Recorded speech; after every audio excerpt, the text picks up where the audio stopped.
March 12, 2024, 6:15 a.m., Dubai International Airport. Arrival cameras capture a woman in a soft blue cardigan and white sneakers.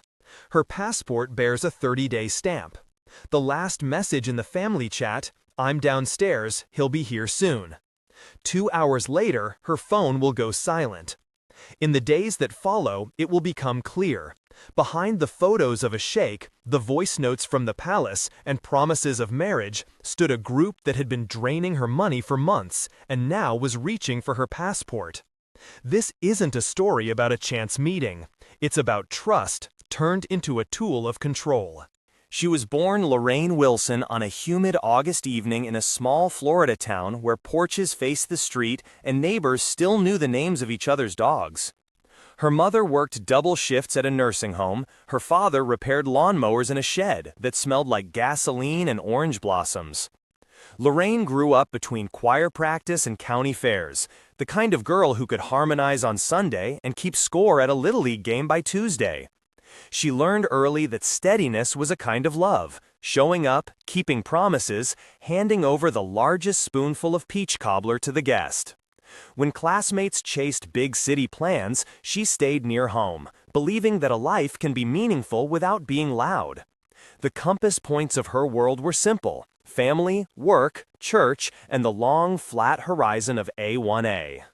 In her early 20s, she enrolled at the community college and took evening courses in office administration. During the day, she manned the front desk of a roadside motel along US 1, where the ice machine rattled and the neon vacancy sign blinked even when they were full. She knew the regulars by their luggage and the tourists by the sunscreen. Lorraine kept a ledger in clean columns and a jar of peppermint candies for the exhausted. It was there that she learned the soft skills that look like kindness but are really discipline. Listening without rushing, noticing what's missing, offering a solution before someone asks. She was not trying to be noticed, she was trying to make things work. Ben walked in on a night soaked with summer rain, a mechanic with a crooked smile and hands that carried the permanent shadow of engine grease. His truck had coughed itself to a stop near the causeway, and he needed a room until morning. He thanked her twice, then came back the next day with the receipt and a bouquet that looked a little bewildered to be in his arms. Their first date was coffee from a styrofoam cup and a walk behind the strip mall where a single egret stalked a drainage ditch. They laughed easily and often, as if humor were a bridge they both wanted to cross. He told her he trusted things he could fix: carburetors, hinges, the squeak in a screen door. She told him she trusted people who did what they said they would do. They married within a year, under a canopy of borrowed twinkle lights in a church hall that smelt like lemon oil and starch. The cake leaned slightly. The photographer was a cousin with a decent eye, and the music came from a Bluetooth speaker that behaved itself for most of the evening. They moved into a rental with peeling paint and a lemon tree that produced more shade than fruit. On Saturdays, they sanded down cabinet doors and talked about the someday house they would buy. They were not building a myth, they were assembling a life, one receipt and one small mercy at a time. When their daughter arrived, they named her Nia, a name that sounded like an intention. Lorraine adjusted to motherhood the way she did everything, by practicing until it looked effortless. She stitched labels into onesies and learned which grocery store aisle held the formula coupons. She pinned family photos along a hallway in chronological order, a humble museum of first days and messy birthdays and beach afternoons. At church, she sang alto and kept the sopranos honest, blending her voice so well that half the congregation only realized she was missing when the harmony fell apart. She did not chase promotions, she chased stability. Her joy was not performative, and because of that, it lasted. The someday house eventually materialized as a beige bungalow with a porch that begged for rocking chairs. The lemon tree here was stubborn but generous, and the garage smelled like cut pine for months after Ben built a bookshelf no one strictly needed. Lorraine kept her paperwork neat, her spice rack alphabetical, and her front door open to the neighbors' kids. She taught Naya how to check the oil and a casserole at the same time, proof that care could be both practical and warm. If a friend fell on hard times, Lorraine was the one who showed up with dinner and a plastic folder full of resource numbers. She had a knack for making other people feel less alone. The accident was the kind that rewrites a family in a sentence. At the shop, a jack failed under a sedan, the physics indifferent to the years he had done this safely. The call came mid-afternoon, when the house was bright and unprepared. Lorraine moved through the next weeks as if walking underwater, casseroles arriving, signatures required, the polite cruelty of administrative language. When the noise faded, the silence stayed. Grief, she discovered, does not always wail. Sometimes it sits politely on your sofa and never leaves. Naya left for a job in another state, a decision no one contested because ambition is not a betrayal. Lorraine insisted she was fine, that the house kept her busy, that the choir still needed her ear. But loneliness does not always announce itself. It gathers around routine. She found herself talking to the TV news and lingering too long over postage stamps at the pharmacy. On good mornings, she walked to the water and counted pelicans. On bad afternoons, she scrolled through old photos until the screen felt like a window she couldn't open. Facebook started as a practical fix, a way to keep up with Naya's schedule and the grandchildren's Halloween costumes. Lorraine joined a group for local gardeners and another for church announcements. She posted recipes with too many exclamation points and pressed heart on friends' vacation pictures. The platform offered exactly what it promised: the illusion of proximity, the comfort of names she recognized. It also offered a steady stream of strangers, their friend requests arriving with modest photos and polite captions. She declined most of them. She did not think of herself as naive. She thought of herself as careful. In her community, Lorraine had a reputation for being fair, patient, and quietly funny. She was the person the ushers asked to straighten a row when the sanctuary filled, the neighbor who knew which handyman wouldn't overcharge. Her mailbox collected thank you notes the way some people collect magnets. She had an exacting streak, labels faced forward, accounts reconciled to the penny, which gave her a small, earned pride. Being needed did not exhaust her, it grounded her. It made the empty corners of the house feel less loud. The habits of a lifetime formed a kind of armor, and Lorraine trusted that armor because it had seen her through other storms. She balanced her checkbook by hand, saved receipts in envelopes, and insisted on calling businesses instead of clicking buttons when something mattered. She believed that trust should be built in layers, the way paint is applied to a porch railing. Thin coats, time to dry, another pass. She also believed, stubbornly, that hope was not foolish, that life could still surprise her in ways that did not hurt. As she approached her 65th birthday, Lorraine took stock the way organized people do. The bungalow was paid down enough to feel like security. The choir still had a place for her, and her calendar had more white space than she would admit. She started cooking for one, with recipes that made leftovers on purpose. On Sundays, she wore a blue cardigan that softened the light around her face. In the evenings, she sometimes clicked through travel photos posted by people she would never meet and tried to imagine how the heat felt in those places. It was not longing for glamour. It was curiosity about what was left. In this season, the world presented itself to Lorraine as a series of small invitations: a church retreat, a gardening workshop, a message notification that pulsed on her phone with a stranger's name. She did not think of these as thresholds so much as doorbells. Some she ignored, some she answered. The life she had built taught her to be both open and discerning, generous and particular. She still believed that the right voice could make a room feel less empty, that the right words could set the day in motion. She was not looking for rescue. She was looking for company that kept its promises. She noticed the friend request on a Tuesday, late afternoon, when the light through the kitchen blinds made horizontal lines across the table. The name was unfamiliar but plausible, the profile photo composed in the way wealth often is: soft focus, a tailored kandura, a courtyard behind him that looked both private and curated. They had 3 mutuals, all from a church travel group that routinely accepted strangers who posted uplifting quotes.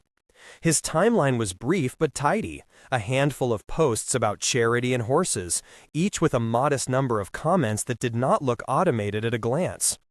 Lorraine hovered over the button longer than she meant to, weighing caution against the small pleasure of being seen. She clicked accept and went back to rinsing blueberries as if nothing had shifted.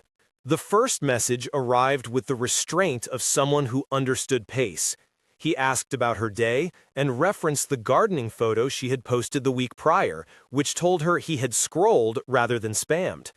His English was polished, with the occasional formality that felt like education more than translation, and he used endearments sparingly at first, reserving them like a good suit.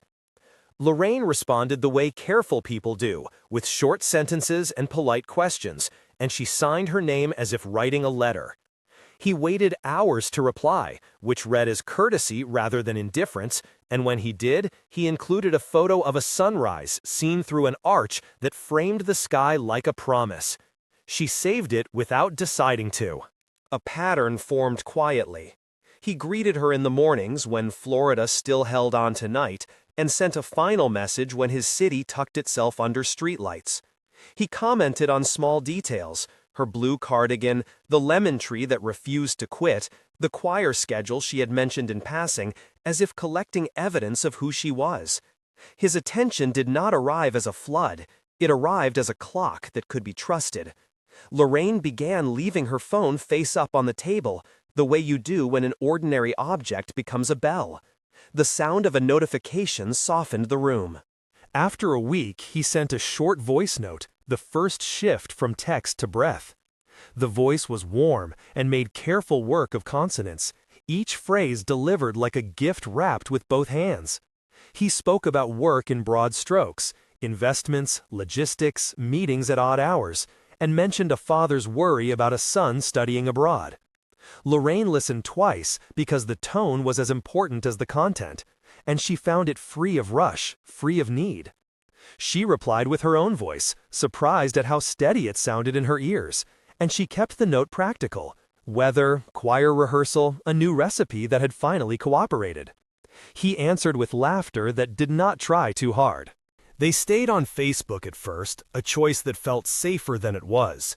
He liked her older photos selectively, never all at once, as if to avoid the common mistake of crowding. When he sent images, they were polished enough to be flattering and ordinary enough to be believable. An office with glass walls, a coffee cup near a leather portfolio, the shoulder of a white horse nuzzling a sleeve. Lorraine did not know about metadata or how images can be scrubbed of the clues that anchor them to a time and place. She knew only that the pictures felt like windows and that looking through them made her kitchen feel larger. He never asked for anything more complicated than her company. The move off platform was framed as convenience. He suggested a messaging app where voice notes were easier and calls did not cut out, and he sent a link with step-by-step instructions that made the change feel like service rather than a step away from oversight. Lorraine installed it because he asked gently, and because the learning curve was not steep, and soon their conversation lived in an icon that glowed green when he was online. The new channel had a quietness to it, a privacy that could be mistaken for intimacy. He used it to send small videos of horses cantering at dusk and the sea seen from a balcony. She sent back the sound of rain on her porch roof, a rhythm he said he envied. Mirroring built trust in increments. He liked the same hymns she did, and quoted the same scripture once, offhand, in a way that felt unstudied. He remembered the name of her daughter without being reminded, and asked after the grandchildren as if he had already met them. When Lorraine mentioned her husband, he did not hurry past the loss. He made room for it and let silence sit between messages in a way that read as respect. He said he understood endurance, and that word landed in her like a key. By the time he typed "we," it did not clang. Plans entered the chat slowly, wrapped in hypotheticals and questions that avoided pressure. Would she consider visiting if timing aligned, if flights were reasonable, if the choir calendar allowed? He wrote as someone who knew the politics of asking and the value of making the answer feel chosen. Lorraine responded by counting weeks on a paper calendar and tracing possible dates with her finger, amused at herself for the habit and careful not to promise. He sent a link to an article about spring festivals in his city, the kind that dress themselves as culture while functioning as advertisement. She saved it because the photos were pretty and because Hope likes artifacts. He introduced the idea of family early and softly. Not obligations, just the picture of a table large enough for many plates and a house where rooms waited for voices. He said he admired women who built communities and that he had spent too many years in spaces where people bowed but did not speak freely. Lorraine read that line 3 times without deciding what it meant and decided only that she liked how it sounded. She did not imagine herself into a different life. She allowed the idea to sit beside her current one. The companionship made the evenings lighter. Boundaries were acknowledged and then adjusted, always with good manners. He urged discretion, not as secrecy, but as a kindness to people who misunderstand what they cannot see, a sentence that offered both protection and insulation. He preferred that they keep their connection just hours for now, so that outside voices did not bruise what was still tender. Lorraine, who prized privacy for reasons that had nothing to do with concealment, agreed reflexively and found herself telling her friends less than she used to. She told herself this was maturity. It also made it harder for anyone to notice a pattern forming. When he missed a call, there was a reason before she could wonder. Meetings that ran long, a visit to stables, a network hiccup that felt exotic by virtue of time zones. He compensated with attention later, an extra message, a longer voice note, a detail that proved he had heard her days ago. He did not apologize often because he seldom needed to. The timing of his presence gave the impression of constancy. Lorraine found herself prefacing stories with, "I told you about this already," and he would answer with a small fact that showed he had listened. Listening can be a currency. It buys loyalty more efficiently than flattery. By the time spring edged the azaleas open, the future had acquired outlines. He spoke about visiting Florida to meet your choir, about touring the neighborhood and learning which lemon recipes were non-negotiable. He mentioned residency paperwork and said it could be streamlined if they planned sequentially, but he left the topic as an aside rather than an agenda. Lorraine wrote his name in the margin of her calendar in pencil, an old habit that implied both hope and caution. On evenings when the house went quiet early, she replayed his voice notes the way people used to turn thumbnails in their hands. The sound made distance feel negotiable. In all of this, nothing dramatic happened. That is how confidence is cultivated, not with crescendos, but with steady notes you can set your watch to. He gathered facts about her life and placed them back in front of her as proof that he belonged in the picture. She guarded herself in the way she knew and did not see that the frame had been moved. The chapter did not end with a decision. It ended with momentum, the kind that carries good people forward because it looks so much like care. The first request did not look like a request. It arrived folded into a story about bank compliance and cross-border audits, the kind of bureaucratic friction that sounds credible because it is boring. He explained that a small fee had been held up by a clerical error and that the quickest fix was a temporary bridge sent from a trusted person so his own accounts didn't trigger additional reviews. He apologized for the inconvenience and attached a PDF on company letterhead that used the right fonts and enough acronyms to feel official. Lorraine read it twice and recognized pieces of the world she trusted, stamps, signatures, phrases like processing window, and she decided that helping him over a bump was a natural extension of the companionship they had built. She sent $2,000 by wire and texted him after to say the bank teller had wished her a good day. The gratitude that followed arrived as affirmation rather than urgency. He sent a longer voice note that evening, thanking her for being the adult in the room and promising to reverse the transaction as soon as the hold lifted.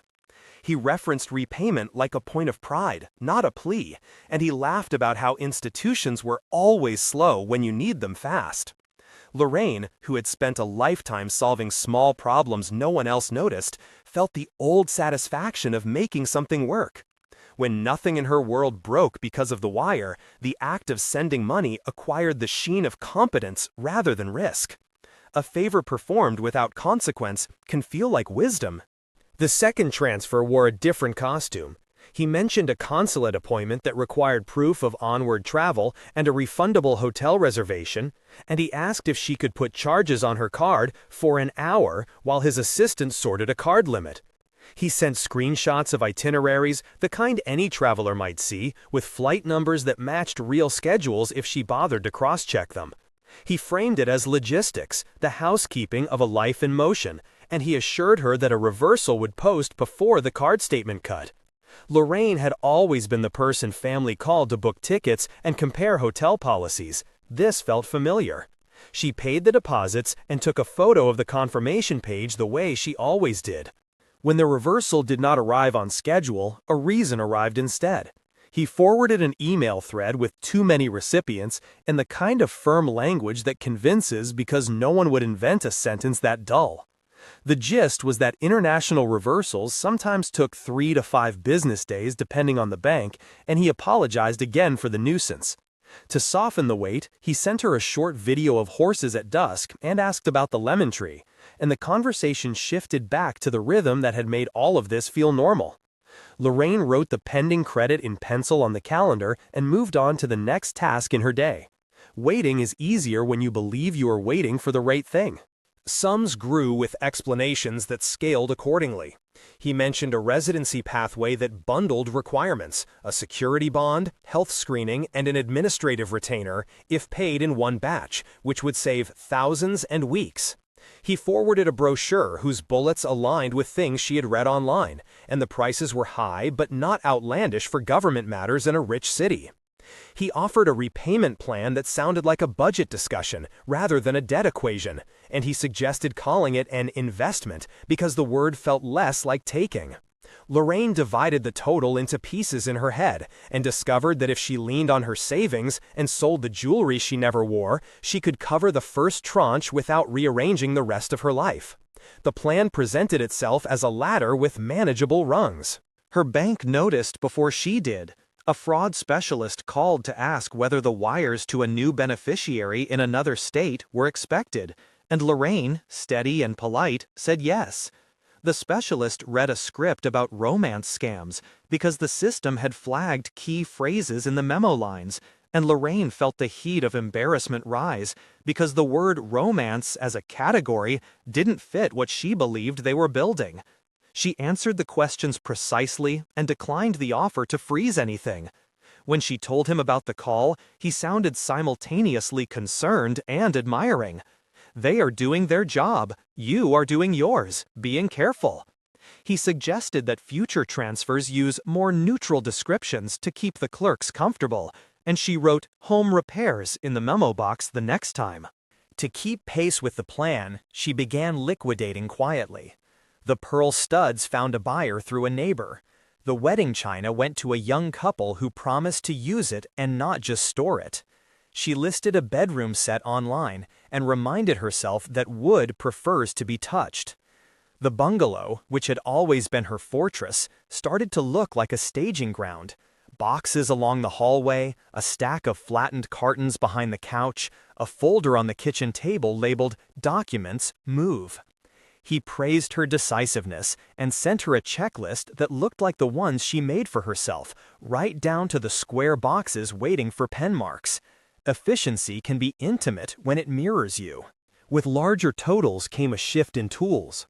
He gently introduced the idea of cashier's checks and wires routed through an escrow coordinator so funds would not arrive hot to a government desk and trigger another audit.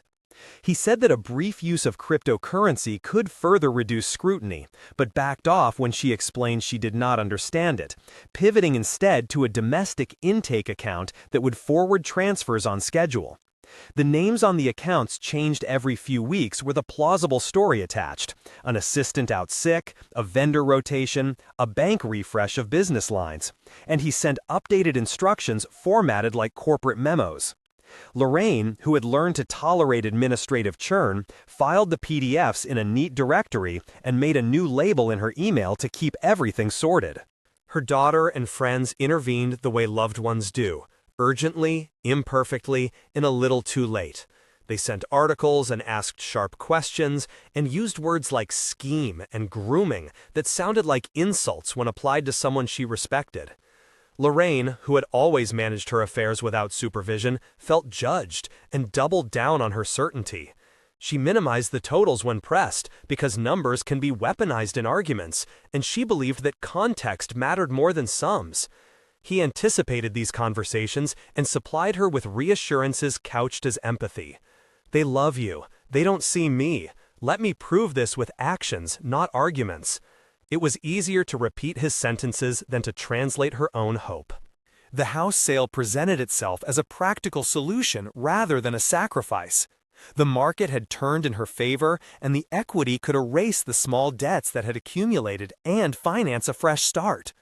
He framed it as protecting her independence, not financing his obligations, and the math did not contradict him. The realtor moved fast, because good agents do, and the offer arrived with fewer contingencies than she expected. She ran her palm along the hallway photos, taking each one down and laying it on the dining table to wrap. The porch felt different without the pictures on the wall. Rooms do not echo until there is space for the sound. On closing day, she wore the blue cardigan that steadied her voice and signed the stack of papers with a pen that did not blot. The proceeds landed in her account like a storm she had ordered on purpose, and the silence that followed felt like possibility. He asked her to split the funds, a portion to clear a visa bond, a portion to secure a residency slot, and a portion to hold for flights and initial expenses. The instructions came through an assistant with a corporate email address and a signature block that displayed certifications no one in her circle could verify. Lorraine executed the plan in 3 visits to the bank over 5 days, and each trip ended with a small kindness to herself, a pastry, a magazine, because rituals cushion change. By the end of the month, the numbers in her statements had thinned to the careful line she remembered from years when every dollar had a name. He sent a celebratory message about how close they were to being done with paperwork forever, and he teased her about promising to be bored with nothing to organize. She wanted to believe that a season of transactions could purchase a quieter life, that bureaucracy was a staircase and not a maze. She printed the itinerary he sent and taped it inside a folder with her passport. The night before the flight, she walked through each room and named its best moments out loud, a litany to keep herself from looking back too hard. What changed in this chapter was not her nature, but the frame around it. The habits that had made Lorraine dependable, precision, follow-through, discretion, were recruited into a project that presented itself as love and logistics. The requests were dressed in documentation, the urgency was sanded down to feel like planning, and the secrecy was praised as care. She did not throw herself into a void, she stepped, carefully, onto stones that had been placed to feel like ground. By the time she lifted her suitcase into the trunk of the car bound for the airport, the work was done, the ledger balanced. The costs, as yet, had not been named. The airport greeted her with air that felt manufactured, cool against the heat waiting beyond the glass. The floor shone in long planes, and the signage moved her forward without asking questions. She cleared immigration with the same practiced patience she had used at banks and post offices back home, answering politely, presenting what was requested, and accepting the 30-day stamp as if it were a receipt. At baggage claim, she texted the single sentence that had become a ritual, "I'm downstairs," and rolled her suitcase toward the meeting point under a board of arrivals that updated like a heartbeat. The crowd around her held signs with names written in black marker and logos printed on foam, and she kept scanning for her own. When it did not appear, she waited, because waiting had always been a reasonable response. A message arrived from a new number she did not recognize. He apologized for a meeting that had trapped him longer than expected and said a driver would come instead. a man named Sami who handles the family's airport business. He described the driver's vest and the laminated badge he would wear, details that created the illusion of verification before she asked for it. Within minutes, a young man with careful hair and a practiced smile appeared with her name on a tablet. He took the handle of her suitcase with a light professional touch that felt like courtesy rather than control. She followed because the choreography matched 1,000 harmless arrivals she had seen in airports around the world. The car smelled like a hotel lobby, leather and something floral. The driver offered water and a small card that read "Guest Relations" above an address in a business district she had seen in photos. He explained that they would go to the office first to finalize visa paperwork so she would not have to waste time later, a small efficiency that sounded like care. He said the process would be quick if they arrived before noon, when the government lines got ridiculous. Lorraine took out her folder, the one where she kept copies of everything, and felt the steadiness of paper in her hands. The driver nodded at the organization and praised her foresight in a way that helped the city feel less foreign. The building they entered was tall and reflective, the lobby tiled in stone that clicked beneath her shoes. The office sat on a mid-level floor behind glass walls and a name too generic to be reassuring or suspicious. The reception desk was sparse, a computer and a stack of forms that looked legitimate at a glance. A man in a brace of polite phrases greeted her, introduced himself as a case coordinator, and offered tea she did not want to seem rude refusing. He asked for her passport, just to verify numbers, and called a runner's name as if a system were in motion. The exchange had the muscle memory of routine. Questions began in a tone that suggested they were standard. Was she entering as a tourist with an eye toward residency later, or did she prefer to activate the investment pathway now to avoid multiple visits? Did she want a multi-entry facilitation attached so she could come and go while the family made wedding arrangements? Each option was presented as an upgrade to comfort rather than a requirement, and each came with a fee described as administrative rather than discretionary. Lorraine asked for printed breakdowns because that is what she had trained herself to do, and the coordinator produced them on letterhead that matched the sign on the wall. The numbers were high, but not wholly out of scale with the city she had researched. When she asked for her passport back for a moment, the coordinator smiled and said it had already been sent to the back office for scanning. The printer chattered a few sheets that looked like confirmations and receipts, dense with barcodes that implied databases and checks. He suggested that things would go faster if she paid the first portion now, on her card, because the government desk would only open the file upon proof of payment. The language leaned on process, the way a house leans on a frame. The driver waited near the door in a posture that read as patient and unthreatening, a prop for the idea that this was an errand and not an intake. She paid the initial charge because it matched a sum she had rehearsed in her mind and because the screen on the terminal produced a familiar beep. The coordinator stamped a document in blue and placed it in her folder with the crispness of a habit, then mentioned a refundable security hold that would sit on her card for 24 hours. He explained that this hold protected her in the event of a processing failure, a phrase that felt like someone looking out for her interests. When she hesitated, he used the word optional in a tone that meant sensible.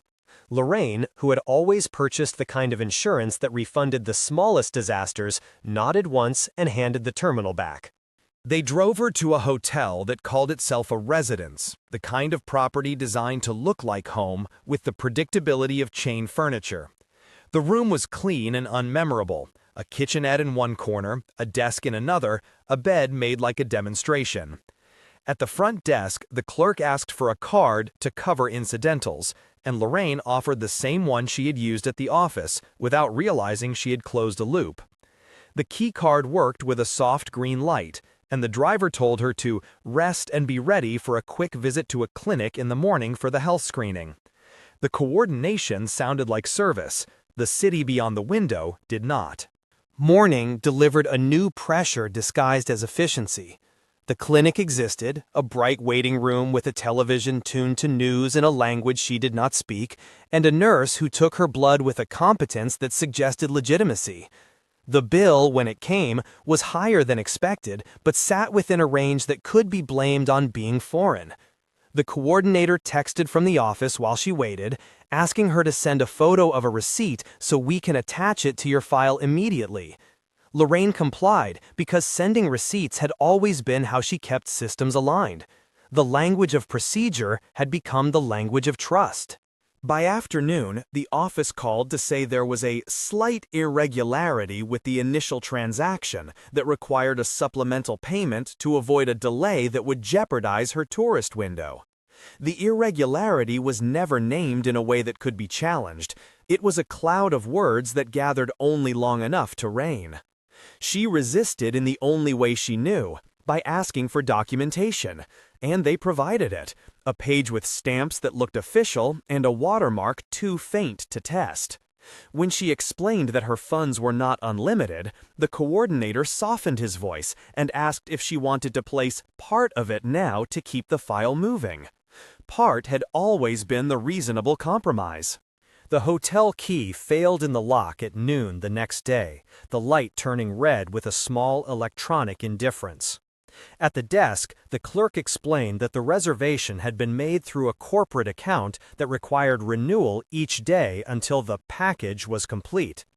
The word package was new and landed wrong.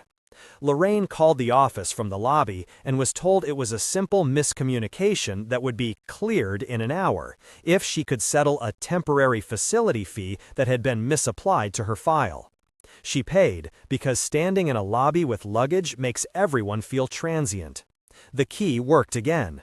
The room, however, felt less like a room and more like a container. Messages from him arrived on schedule, but with a different cadence. He apologized in longer paragraphs and referenced business obstacles that sounded specific enough to be true and generic enough to be reusable. He promised dinner once the last signature posted, an image of an evening that functioned like a lighthouse. Lorraine replayed a voice note in which he said her name the way people who love you do. It steadied her more than the documents did. If she had been home, she would have shown a printout to a friend and watched their face. Here, she only had her own. Late on the third day, she asked directly for her passport back, to feel better, a sentence that carried a lifetime of polite insistence. The coordinator's face flickered and then returned to its setting. He said the document was with the ministry desk, a phrase that put the request beyond his control and into a system no one could call. He offered a photocopy as comfort, a rectangle that looked official and useless at the same time. Lorraine took it because you take what is offered when you are far from home. She slept uneasily and woke at dawn with the sense that something needed to be interrupted. At the consulate's public hours, she stood with others whose stories overlapped only in the shape of their worry. The line moved in practical increments, the way institutions move when they are built for triage. At the window, a clerk listened without rushing and asked for names, addresses, and numbers that Lorraine had neatly printed in her folder. The clerk did not say scam because staff in those rooms learned to avoid words that harden people into defensiveness. She said pattern and urged Lorraine to retrieve her passport immediately and file a report. Instructions followed that sounded like rails placed under a derailed car. Lorraine left with a list and a phone number that felt like an anchor. Back at the hotel, two men in plain suits appeared in the lobby, local officers from a division that deals with complaints tourists do not expect to file. They walked with her to the office address, which was suddenly closed for renovation, a paper sign taped behind glass, and a receptionist who had been replaced by a locked door. The officers took her statement carefully and asked for every number, every email, every receipt, because investigative work starts with patterns and not with villains. When the passport did reappear, handed over in a side room by a man who apologized too much, it was returned as if this were a customer service lapse rather than an instrument of leverage. Lorraine held it the way you hold breath after resurfacing. The city did not change because her understanding did.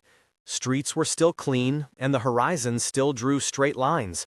But the room lost its resemblance to safety, and the notifications on her phone converted from bells into warnings.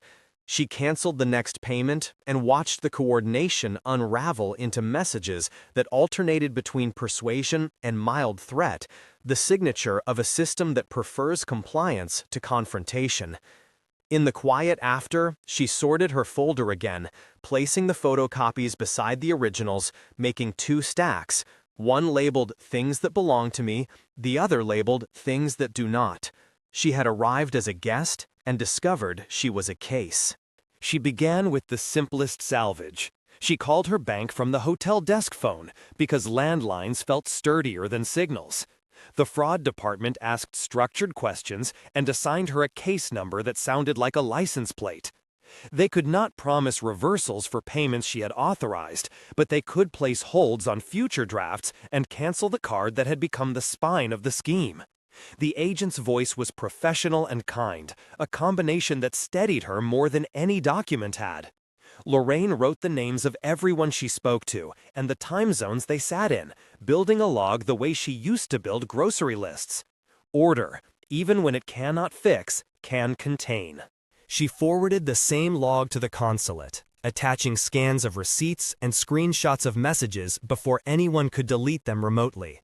A staffer explained how to export chat histories and cautioned her to keep originals unaltered because evidence loses weight when it looks curated. They suggested she back up everything to a cloud folder and to an external drive, redundancy built on the idea that failure prefers single points.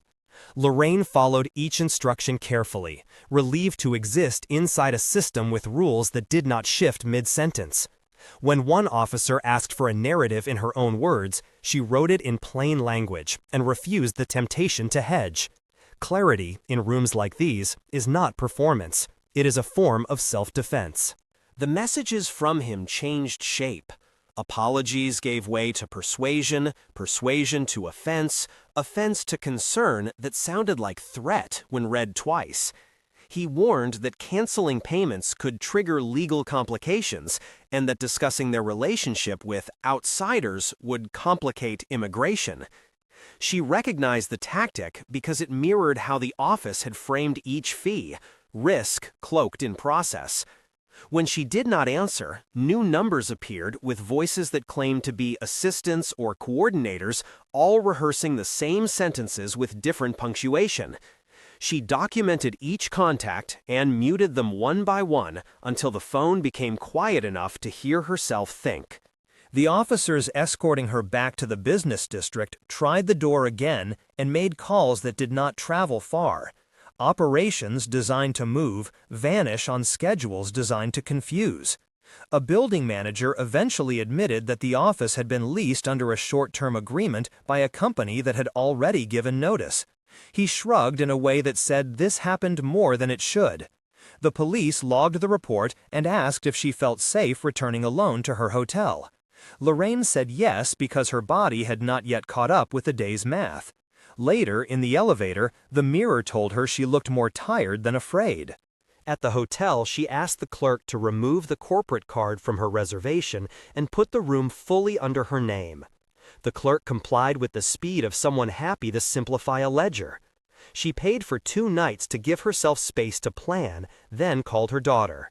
The explanation came out haltingly at first and then in clear, measured pieces, the way a singer finds a key after a sour note. Naya's questions were quick and sometimes sharp, but beneath them sat relief that could be mistaken for anger.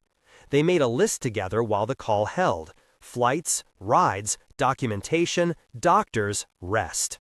Her airline changed her ticket without penalty after the consulate sent a short letter describing the circumstances in neutral terms. The new flight left in 48 hours, time enough to close loops, but not enough to revisit decisions that had already been made. She wrote to her choir director to say she would miss Sunday but would be back the next week. She emailed her pastor a brief note asking for a prayer that did not require details. She set alarms on her phone for tasks she might forget: check out, print boarding pass, return key, hydrate. On the second morning, she walked to a branch of her bank's international partner to sign a form that placed a temporary freeze on wires from her accounts. The branch manager photocopied her passport and copied down the consulate contact, professional courtesy traveling between institutions that recognize each other. He could not claw back what had already moved, but he could place friction in the path of anything else trying to leave. Lorraine thanked him with the quiet gratitude reserved for people who do small jobs well. On the way back, she bought a cheap notebook and transferred her logs to ink in case batteries chose an inconvenient moment to die. He managed one more call, slipping past a block with a number that looked like a domestic customer service line. The voice tried an old tenderness and then a newer impatience, asking why she was overreacting and reminding her of dinners and futures as if memory were a binding contract. She listened without interrupting and then said carefully that any further communication should go through the police. He laughed once, short and contemptuous, and the line went dead.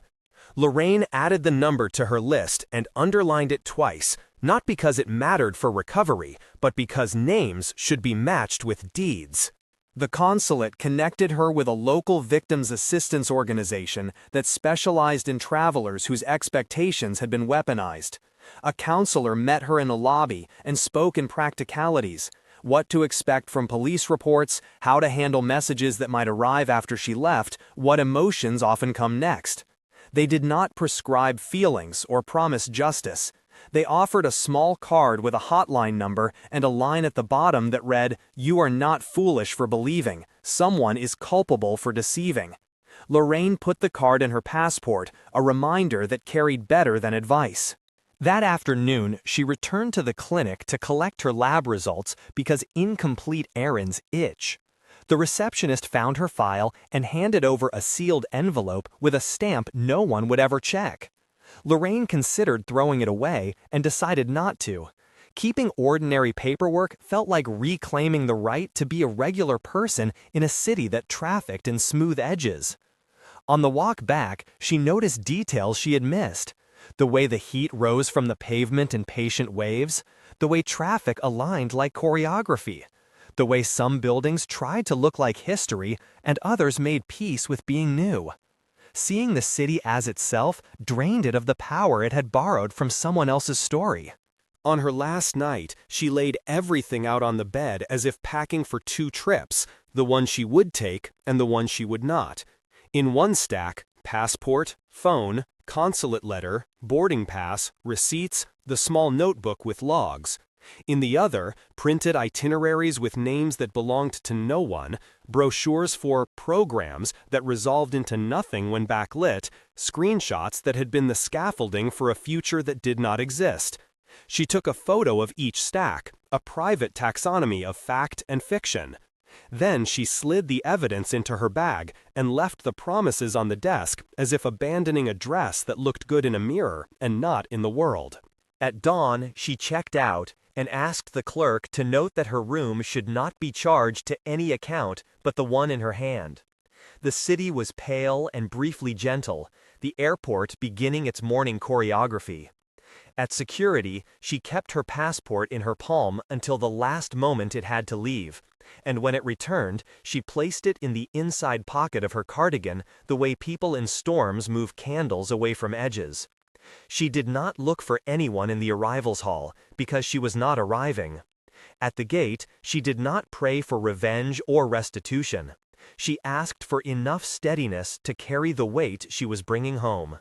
When the plane lifted, the city shrank into grids that made sense from above. Lorraine opened her notebook and wrote a final line under the day's entry: "I am leaving with what is mine." The sentence was not triumphant, it was accurate. Accuracy, after weeks of distortion, felt like oxygen. She closed the book and watched the coastline turn into a line, then into a suggestion, then into nothing at all. She returned to a house that was no longer hers, in a routine that no longer fit.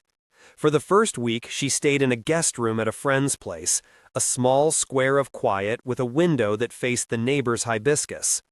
The boxes she had shipped home from the storage unit contained the indisputable past: choir folders, a hummingbird feeder, the sweater Ben used to wear when the AC fought the Florida summer too hard. She labeled new plastic bins with black marker, not out of sentimentality, but to create handles for days that might otherwise spill. The calendar filled with appointments that share a shape across stories like hers: police follow-ups, bank calls, a meeting with a pro bono attorney. She let people bring casseroles and did not apologize for being the kind of woman who sometimes eats pie for dinner. The money did not come back in a rush, because that is not how systems work when consent sits in the middle of a transaction. Banks reversed a few charges that met narrow criteria and refused others with carefully neutral language. The credit card company provided a temporary credit while they investigated, a precarious generosity Lorraine refused to spend until it hardened into something she could count. The attorney explained civil options and their costs, laying out a map composed of time and paperwork and outcomes no one could guarantee.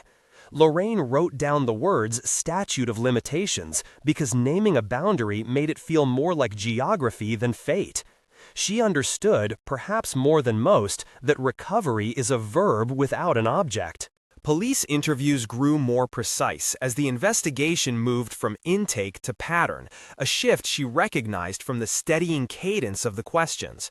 Detectives requested timelines and cross-referenced names from her logs with other complaints, assembling a collage that would look like a network once enough fragments overlapped. She learned to pause before answering so that memory would choose clarity over speed. When an investigator asked if she wanted to pursue a formal victim impact statement, she said yes because it sounded like putting her voice on the record where it could not be revised by someone else's spin. The statement, when she drafted it, avoided metaphors and stuck to measurements, dates, sums, hours lost. Naya approached the crisis with a project manager's spine and a daughter's softness. She arranged calls during her lunch breaks so no one could accuse her mother of missing a deadline, and set up password managers so accounts would stop repeating the same simple keys. They visited a counselor together, a small office with a clock that ticked louder than it should, where grief and shame were named without being assigned. Lorraine learned that shame prefers secrecy and breaks when exposed to air. Homework followed: breathing during phone calls that sounded like interrogation, replacing the word mistake with the word event, practicing the sentence "I was deceived" until it dropped its barbs. Healing, here, wore the plain clothes of a chore. Church offered a version of normal that did not pretend to be amnesia. The choir director handed her the alto line for a hymn that did not ask for brightness from the start, and the rehearsal room did what rehearsal rooms have always done: focus the mind on tasks that allow the heart to rest. People hugged without asking for details, and the caster prayed with the same verbs he used for hurricanes and surgeries. Lorraine understood that community is a technology as old as the gesture of passing a dish down a table. On Sunday, she sat in the third pew and let the room carry the parts she could not. There is a dignity in being held that does not require a speech. In the practical domain, she rebuilt with the tools she had always trusted: lists, envelopes, discipline. A social worker helped her apply for a housing program that turned a waiting list into a lease, and a friend from church found a small condo with aging carpet and a balcony that caught morning light. She bought second-hand furniture and insisted on paying in cash because watching bills change hands made reality feel anchored. The lemon tree became a potted version on the balcony, a less productive, more portable stand-in for a ritual that had meant home. She cooked in a smaller pan and learned that soup can be halved without becoming mean. The condo looked like a start because it refused to impersonate a finish. She joined a support group that met in a library branch conference room on Tuesday nights, a circle of chairs populated by people who had been convinced to do ordinary things for the wrong reasons. The stories were not identical, but they rhymed: a pattern of attention, a move to a private channel, documentation that leaned on borrowed authority, a request framed as a test of loyalty. Hearing the pattern out loud made it less elastic in her memory. It fixed the pieces into a picture that no longer shifted to accommodate someone else's benefit. Lorraine brought a thermos of tea and a stack of photocopies of a one-page checklist she had compiled for herself. Call bank, export chats, notify police, contact consulate, stop. The librarian turned her checklist into a handout the group could keep. Resource is just a name for what survivors share with each other. When journalists called, local first, then wider, Lorraine chose her words with the same care she used to label file folders. She declined photos, permitted her first name, and insisted on a tone that honored the ordinariness of who she was before any of this. She told them she was not gullible, she was human, and that engineered trust lands on good people, because good people are designed to respond. She said she wanted coverage that did not weaponize hindsight. The piece that ran in the Sunday paper quoted her accurately and included a sidebar with plain language steps to take if messages start asking for money. In the margin, she wrote to the reporter, "Thank you for choosing verbs over villains." The messages from him did not stop completely. They thinned into occasional attempts that sounded more like a system running a schedule than a person reaching for connection. New numbers arrived with new scripts, as if he had been replaced by an actor in a long-running play. Lorraine stopped reading at the first sentence once she learned how little the rest would vary. She forwarded the messages to the detective and to a national complaint portal that collected digital fingerprints the way a river collects silt. When a letter postmarked from a different state landed in her mailbox with no return address, she handed it unopened to the police. Curiosity is not the same as duty. Time did what time does when it is not interrupted. It layered. The panic that once woke her like a fire alarm softened into a background hum she could turn down with a walk or a song. She started volunteering at a community center on Thursdays, teaching older adults how to set privacy settings and recognize the artificial polish of a forged document. She did not lecture, she narrated. "This is how he earned my yes," she would say, and point to the polite space between messages, the borrowed authority of letterhead, the way real urgency always arrived wrapped in administrative language. People listened because she refused to perform heroism. She offered process and permission to have believed. On the anniversary of the day she flew out, she did not stage a ceremony. She made lemon bars and brought them to the choir because anniversaries sit better when they feed someone. After rehearsal, she drove to the water and watched pelicans synchronize their dives with a competence that felt ancient. She thought about Ben and said his name out loud in the car so it would not become part of a private museum. Then she said her own name because survivors should hear themselves in their own mouths. The shoreline, patient as ever, kept both. If there is a moral, it does not live in the easy proverb about being smarter next time. It lives in the discipline of systems that protect the ordinary edges of a life. Banks that call twice, families that ask twice, clerks who know when a story is too smooth. It lives in the habit of telling someone before sending money, and in the stubborn practice of asking for light where secrecy pretends to be care. Lorraine does not promise herself invulnerability. She promises to speak up earlier, to trust the discomfort that flares when a request cannot tolerate air. She knows she did not fall for a fantasy. She walked toward a voice that sounded like home, and then turned around when the house would not let her keep her keys. She ends the chapter without triumph, which is to say, with accuracy. Some funds may return or may not. Some arrests may occur or may not. Some blocks may hold until software changes its mind. What remains is a life she continues to inhabit with the same competencies that once made her a target: steadiness, attention, a bias toward care. She carries a small card in her wallet with 3 phone numbers, a habit she recommends without insisting. When people ask what she learned, she says, "Hope is not the enemy. Isolation is." Then she goes home and waters the lemon tree.